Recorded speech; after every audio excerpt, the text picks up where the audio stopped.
বাংলার নববর্ষের ঠিক আগের দিন হাওড়া দাসনগরের একটি মাল্টিজিমের শুভ উদ্বোধন করতে এসে রাজ্যের প্রাক্তন মন্ত্রী রাজীব ব্যানার্জি বিজেপির তীব্র সমালোচনা করলেন। মন্ত্রী আমাদের প্রতিনিধিকে জানান যে আজকের এই বাংলায় যে দাঙ্গা চলছে তার জন্য পুরোপুরি দায়ী ভারতীয় জনতা পার্টি। এই মাল্টিজিমের শুভ উদ্বোধনের আগেই একটি কেক কাটেন তিনি এবং জয় মোহনবাগান, জয় ইস্টবেঙ্গল, জয় মোহামেডান স্পোর্টিং ধ্বনি তোলেন। আজকের এই অনুষ্ঠানে মন্ত্রী ছাড়াও উপস্থিত ছিলেন মোহনবাগান ক্লাবের সৃঞ্জয় বসু এবং এই অনুষ্ঠানে মোহনবাগানের সমর্থকদের ভিড় ছিল চোখে পড়ার মতো। ঘন্টু গোপাল মণ্ডলের রিপোর্ট, জিএম নিউজ।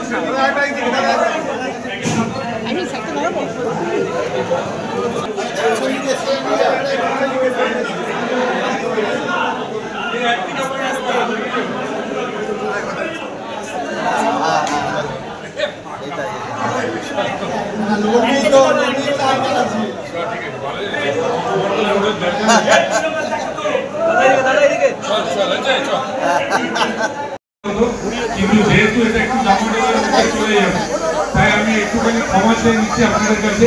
এই কেকটা জয় মোহনবাগান,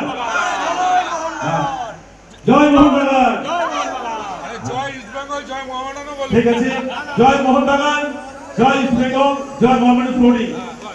ঠিক আছে, কেক কেটে দেওয়ার শুভ উদ্বোধন করলেন মনোজ এবং সংলাপ লাহা। এবারে আপনাদের সামনে প্রো কোচ সংলাপ লাহা দু চার কথা আপনাদের সামনে আছেন। উনি ওনার আশীর্বাদ থাকলে আমরা সবাই থাকবো, সুস্থ থাকবো। জয় মোহনবাগান।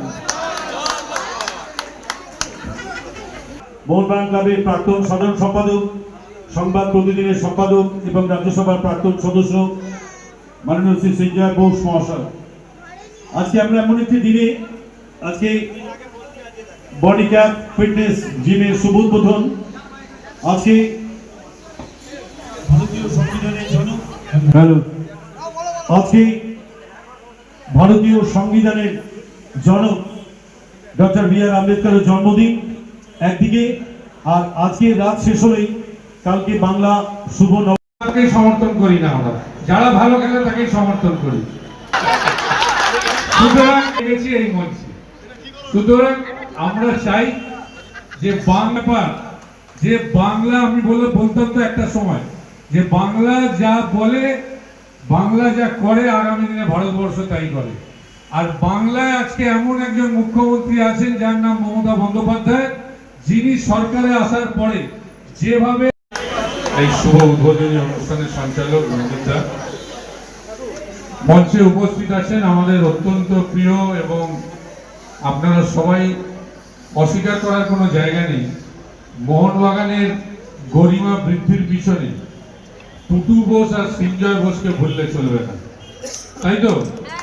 সুতরাং টুটুদা এবং তার যোগ্য সুপুত্র টুম্পাইদা আমাদের এখানে উপস্থিত আছে, এবং আজকে উদ্দেশ্য হয়তো জিমের উদ্বোধন, কিন্তু তাকে সামনে রেখে আমরা এই সুযোগটা ছাড়িনি, যেহেতু দুদিন আগে আপনারা জানেন যে বাংলার ঐতিহ্যকে সামনে রেখে একটা সময় আমরা বলতাম ফুটবল মানে বাংলা, সেই বাংলার ফুটবল যে আজও জাগ্রত আছে সেটা Mohun Bagan athletic club, Mohun Bagan super giant দেখিয়ে দিয়েছে।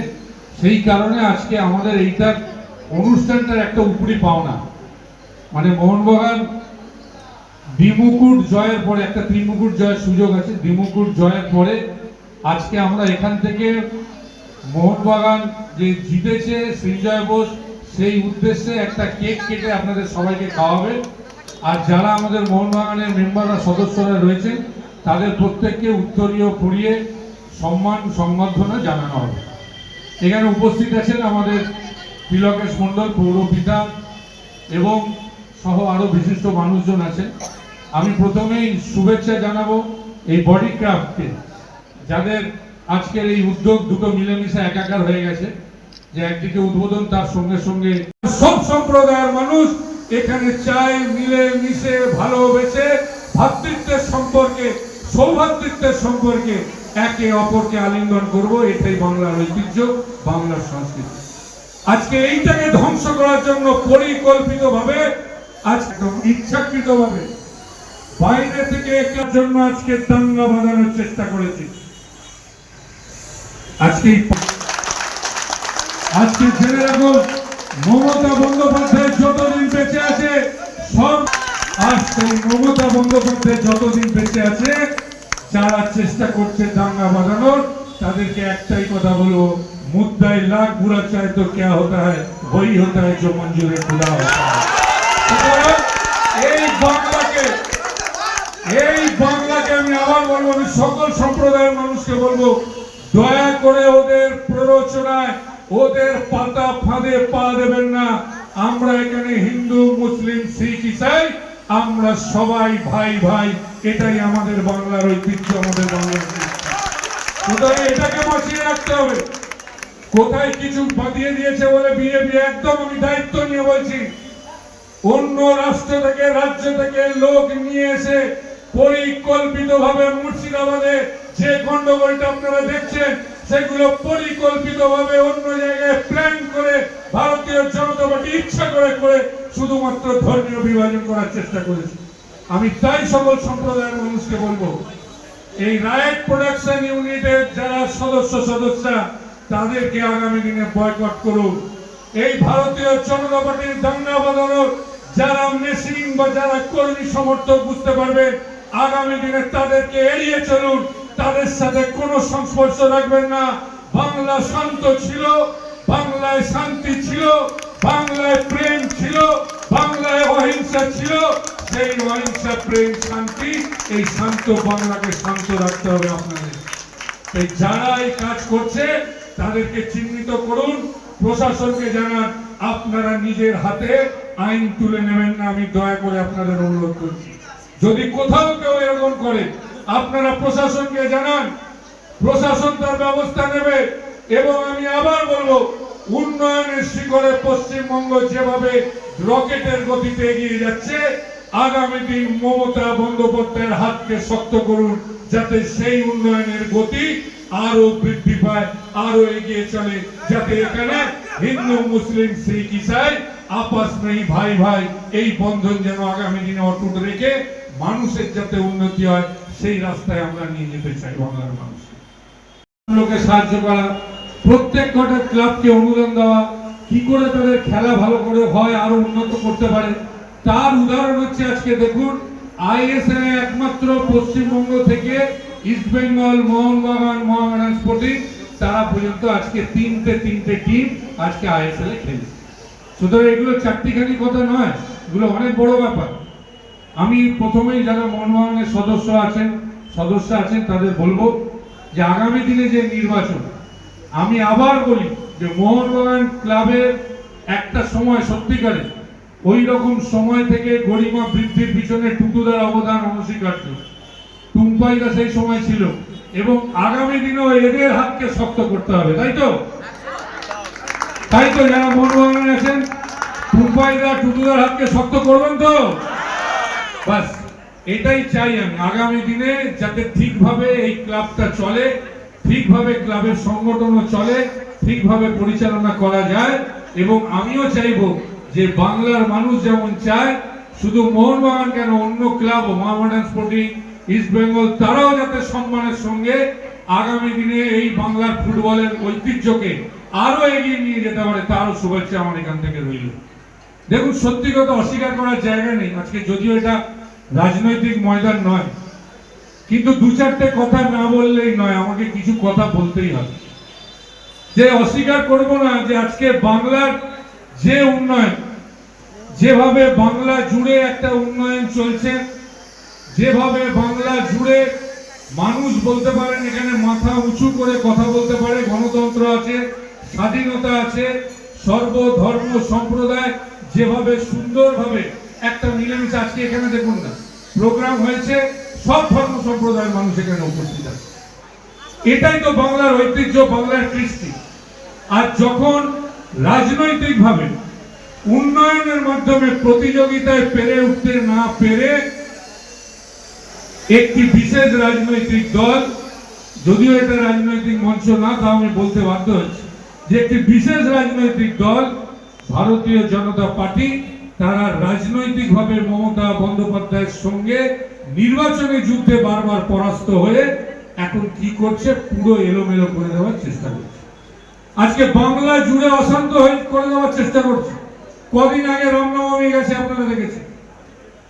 আমরা নিজেরা শাসক দলের যারা, তারাও ছিলাম, আমি নিজে সেদিনকে উপস্থিত ছিলাম, এই হাওড়ার বিভিন্ন জায়গায় ঘুরেছি। রামনবমী আপনারা দেখেছেন, সবাই চেষ্টা করেছিল ভারতীয় জনতা পার্টি যে রামনবমীকে সামনে রেখে কি করে একটা ছোটখাটো সুপরিকল্পিত একটা দাঙ্গা বাঁধিয়ে দেওয়া যায়। যখন রামনবমী শান্তিপূর্ণভাবে হয়েছে, যখন দেখছে রামনবমীতে কোথাও কোনো অশান্তি করতে পারেনি, বরঞ্চ আমি আবার বলবো, বাংলার মানুষ প্রমাণ করে দিয়েছে, সর্বধর্ম সম্প্রদায়ের মানুষ প্রমাণ করে দিয়েছে, ওই রামনবমীর দিনে যখন হিন্দু ধর্ম সম্প্রদায়ের মানুষ একদিকে মিছিল করছে, সেই সময় মুসলিম সম্প্রদায়ের মানুষরাও তাদের মুখে মিষ্টি দিচ্ছে। এটাই তো বাংলার ঐতিহ্য, বাংলার সৃষ্টি, বাংলার সংস্কৃতি। बंगाल में हुई, इसका पीछे भारतीय जनता पार्टी के हाथ है।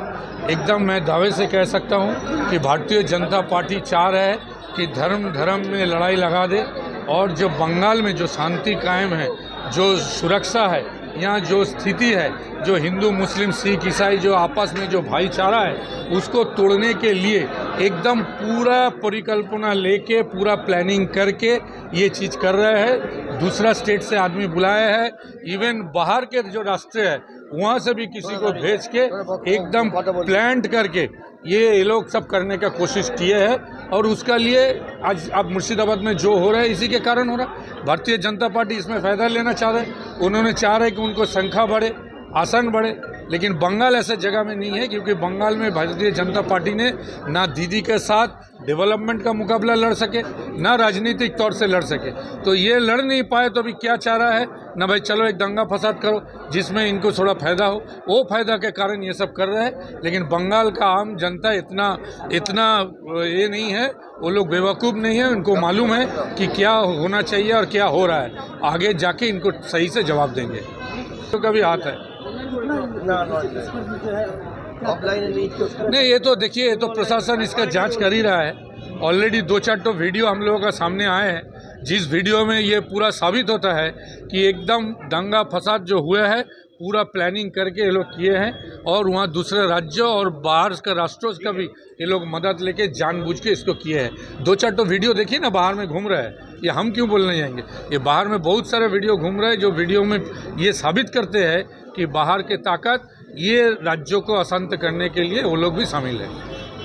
तो विधायक है, मैं ये मानता हूँ कि ये आईएसएफ का विधायक, ये भी एक बीजेपी से मिला हुआ है, ये भी बीजेपी का एक शाखा संगठन है। कहीं सी टीम बोलिए, डी टीम, ई टीम, कुछ भी टीम बोल दीजिए, वो कोई भी टीम के साथ इसका साथ है। तो ये भी चाह रहे हैं ना, ये भी चाह रहे हैं कि बंगाल थोड़ा शांत रहे। भांगड़ उसका क्षेत्र है, उसमें अभी उसका हालत इतना ख़राब है, अगला चुनाव में उसको पता लग जाएगा कि उसका हालत कौन सा जगह पे है। तो वो उसका हालत को सुधारने के लिए वो भी बीजेपी का साथ मिलकर कुछ प्लानिंग कर रहा है। लेकिन प्रशासन सख्त है। ममता बनर्जी, जान लीजिए, बंगाल के अगर कोई भी रक्षक है, कोई भी प्रोटेक्टर है, उसका नाम ममता बनर्जी है। ममता बनर्जी को मालूम है प्रशासन सख्त है, हमने कोई कार्रवाई किसी को करने नहीं देंगे। जो हो चुका है उसको भी सुधार रहे हैं और आगे जाके कुछ होने नहीं देंगे। और ख़राब है ये तो हम लोग कभी भी किसी भी तरह का, तृणमूल कांग्रेस और एक आम जनता होने के नाते हम कभी भी इसका समर्थन कर ही नहीं सकते। हम इसको समर्थन करते भी नहीं हैं। लेकिन जो लोग किए हैं आगे जाके उन लोगों को भी समझना होगा, उनको जनता सबक सिखाएंगे। और जो घटना घटी है और जिन लोगों का नुकसान हुआ है, ममता बनर्जी है, इन लोगों का नुकसान हम लोग भर देंगे। चुनाव को लेके ही तो इतना कुछ है। ये जो रामनवमी में जो इतना हल्ला कर रहे थे, ये लोग तो चाह ही रहे थे रामनवमी को सामने लेके एक तो दंगा फसाद हो जिसमें इन लोगों का फायदा हो। तो क्या एक धर्मियों विभाजन करके वोट को भाग कर देंगे। जब देखे रामनवमी शांतिपूर्ण हुआ तो तब ये लोग एकदम ये मुद्दा को सामने रखे, वक़्फ़ को सामने ले आके एकदम प्लानिंग करके ये किए हैं अगले चुनाव में फ़ायदा लेने के लिए। लेकिन बंगाल का जनता, उन लोगों को फ़ायदा तो दूर के बाद नुकसान ही नुकसान होगा। देखिए, हम फिर से बोल रहे हैं, ये तो जानबूझ के वक़्फ़ इशू को सामने लाया गया। ये अभी बोलिए ना, ईद हो गया, सब कुछ हो गया, अभी उसके बाद वक़्फ़ लाने का इशू क्या है? वक़्फ़ लाने का ये इशू है, सामने आसाम में वोट है, जहाँ भारी संख्या में मुसलमान है, बंगाल में वोट है, और भी 2-3 राज्यों में वोट है, बिहार में है। तो ये सब मुद्दा को लेके जानबूझ के एक धर्मियों विभाग करके दो धर्म में आपस में एक लड़ाई लगा के उनको राजनीतिक तौर से फायदा लेने का कोशिश छोड़ के और कुछ नहीं है। सिर्फ ये उन लोगों का एक ट्रैप है, एक फांद है, वो फांद वो लोग चला रहे हैं। हम यही सिर्फ अपील करेंगे जनता को कि इनका फांद में, इनका ट्रैप में मत पड़िए। देखिए, जेपीसी हुए हैं, जेपीसी में हम लोग विरोध किए हैं, लेकिन वो सब विरोध का कोई भी मान्यता नहीं देके एक तरफ से उनका पास संख्या है, संख्या का विचार से उन्होंने लोकसभा और राज्यसभा में इसको पास करा है, सिर्फ संख्या का जोर से, लेकिन दिल का जोर से नहीं, डिबेट का जोर से नहीं, वितर्क का जोर से नहीं, सिर्फ संख्या का जोर से इसको पास कराया गया है। जोर जबरदस्ती किया हो गया चुनाव को सामने रखे हुए। तो सुतरां उनका पास संख्या है, वो कर सकता है, लेकिन उसमें आदमी का दिल नहीं जीत सकता है, उसमें अगला चुनाव नहीं जीत पाएगा।